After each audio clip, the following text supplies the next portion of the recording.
تو جو ان کا انٹرنل مسئلہ ہے نا کہ صدارت کس کو دینی ہے کس کو نہیں دینی ہے، ہمیں جو نظر آ رہا ہے کہ یہ ابھی جوتیوں میں دال بٹے گی.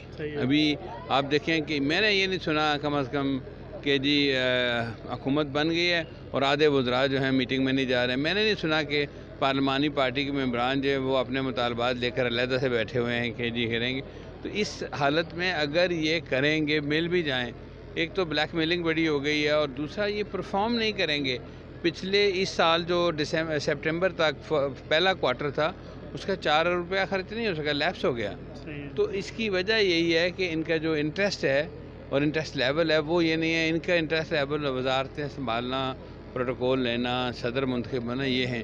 جب ان باتوں سے ہوش آئے گی شاید بہت سارا پانی پلوں سے نکل چکا ہوگا. جب دو آخر میں سوال کروں گا، ایک ذیلی کنبہ جات کے والے سے آپ کا الزام لگتا ہے جی کہ نون لیگ گورنمنٹ نے وہ سارا کچھ ختم کر دیا تھا. دوسرا گیس کے والے سے آپ سے بھی میری بات ہوئی تھی، آپ نے بڑا اچھا ایک کام کیا تھا، وہ کام کہاں تک گیا تھا آپ کے دور میں؟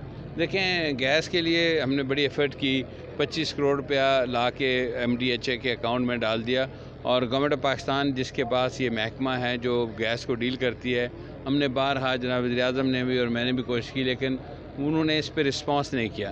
اسی طرح جو 19-20 کا بجٹ تھا اس میں 20 کروڑ روپیہ جو، اور یہ کوئی زبانی جمع خرچ نہیں ہے. MDHA سے یہ بات ویریفائی کی جا سکتی ہے کہ یہ رقم کب ان کے پاس آئی تھی اور کتنے عرصے سے ان کے پاس پڑی ہے. اور اسی طرح جو 19-20 کا بجٹ ہے اس کو اگر آپ دیکھ لیں اس میں جو بجٹ بک ہے تو 200 ملین 20 کروڑ پیج ہیں میرپور شہر کے لیے رکھے گئے تھے. اور یہ بات ہوئی تھی جناب وزیر اعظم سے کہ یہ خرچ ہو جائیں تو پھر پرپیچول یعنی تسلسل سے یہ فراہم ہوں گے جب تک میرپور کے تمام علاقوں میں گیس کی سپلائی مکمل نہیں ہو جاتی. لیکن چونکہ پہلے سال والے استعمال نہیں ہو سکے تو یہ آگے نہیں گیا.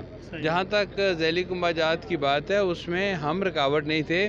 پاکستان تحریک انصاف کی حکومت جو ہے پاکستان میں وہ ان کو ختم کر کے یہاں پہ نیا پاکستان ہاؤسنگ اسکیم بنانا چاہتی تھی کہ یہ زمین جو ہے یہ پہلے میں ایک اور بات کر دوں کہ جتنے ہمارے پاس ذیلی کنبہ جات کے کلیمز ہیں اس کے مطابق ہمارے پاس 3400 کنال خالصہ موجود تھا جس کی ہمیں کوئی قیمت نہیں ادا کرنی پڑ رہی تھی. اور وابڈا نے جب انکار کر دیا تو حکومت نے فیصلہ کیا کہ پرائیویٹ لینڈ ایکوائر نہ کی جائے بلکہ وہ رقم جو ہے وہ اس کی ڈیولپمنٹ پہ لگا کے لوگوں کا مسئلہ حل کیا جائے.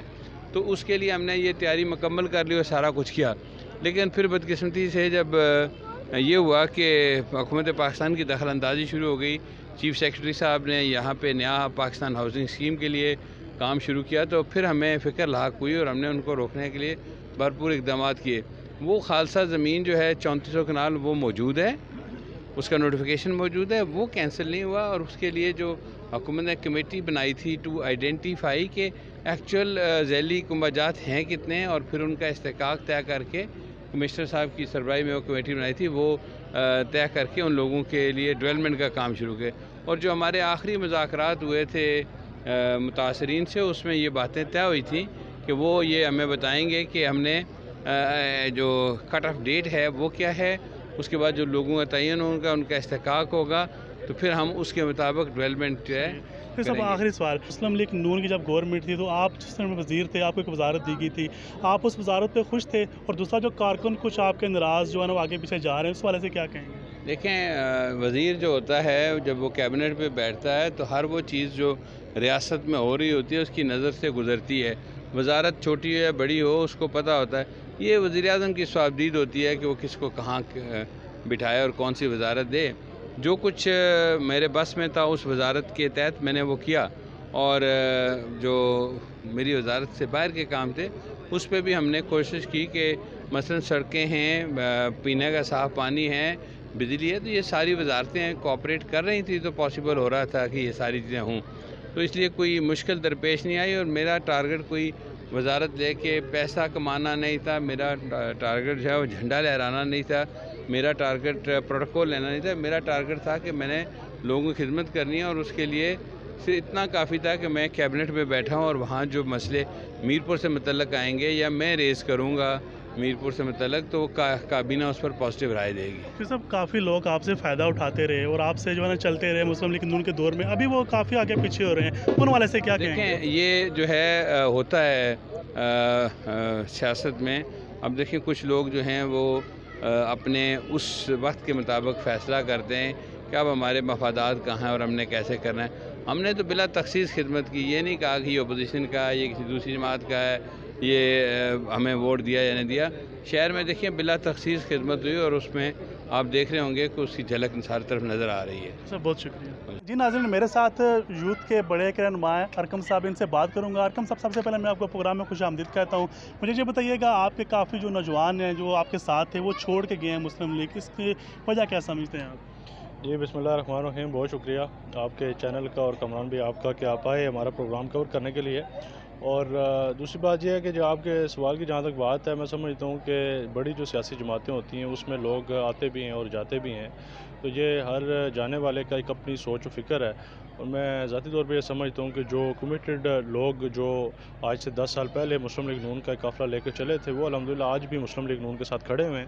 اور اس پنڈال میں آج دیکھیں آپ کو بڑے پرانے چہرے نظر آئیں گے جو وفاق کی ایک علامت بن کے کھڑے ہیں اور الحمدللہ آج مسلم لیگ نون کے ساتھ کھڑے ہوئے ہیں. وہ جی صاحب, جو لوگ چھوڑ کے گئے ہیں ان کا شکوہ تھا کہ ہمیں جو ہے نا کچھ ملا نہیں ہے, ہمارے جو ہے نا نوکریوں کے مسئلے حل نہیں ہوئے, جو لوگ ہمارے ساتھ چل رہے تھے ان کو جو نظر انداز کیا گیا. تو اس والے سے کیا سمجھتے ہیں آپ؟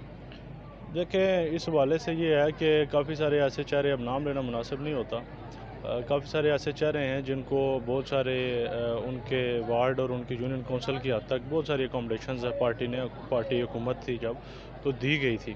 لیکن بات یہ ہے کہ جب ایک مفادات کا ایک جو وہ چسکا جسے کہتے ہیں وہ لگ جائے تو اس کے بعد وہ میرا خیال ہے نہیں رہتے. لیکن میں ذاتی طور پہ سمجھتا ہوں کہ جو سیاسی کارکن ہوتا ہے, جو ایک تربیت یافتہ سیاسی کارکن ہوتا ہے, اس کو غرض نہیں ہوتی کہ وہ حکومت میں ہو یا اپوزیشن میں ہو, وہ اپنے لوگوں کی فلاح کے لیے اپوزیشن میں ہو یا حکومت میں ہو وہ ہر ٹائم کام کرتا رہتا ہے. اس دفعہ ضمنی الیکشن میں کافی چینج نظر آ رہا ہے, تو کیسا دیکھ رہے ہیں اپنی جماعت کو, جو سید صاحب کو کیسا دیکھ رہے ہیں, کیونکہ آپ وہ کارکن ہیں جو ہر دم ساتھ ہوتے ہیں, ساتھ چلتے ہیں, تو کیا دیکھ رہے ہیں؟ کامران بھی, اس الیکشن میں ذاتی طور پر سمجھتا ہوں 2 حلقوں میں آزاد کشمیر میں الیکشن ہو رہا ہے اس وقت, ایک چڑوئی میں اور ایک میرپور میں.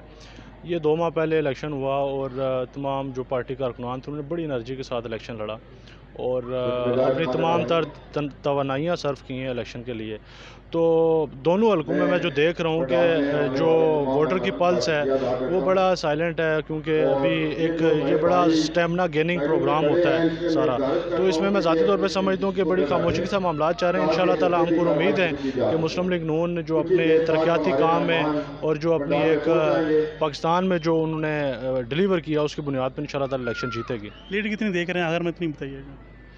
دیکھیں, سیاست اگر مگر کا کھیل نہیں ہے. بات یہ ہے کہ انشاءاللہ تعالی 3 سے 4 دن رہ گئے الیکشن میں اور رزلٹ سامنے آ جائے گا سب کے. جو زیادہ محنت کرے گا انشاءاللہ تعالی وہ الیکشن جیتے گا. بہت شکریہ. جی ناظرین, آپ نے چودھری محمد سید صاحب کی اور دیگر احباب کی گفتگو سنی.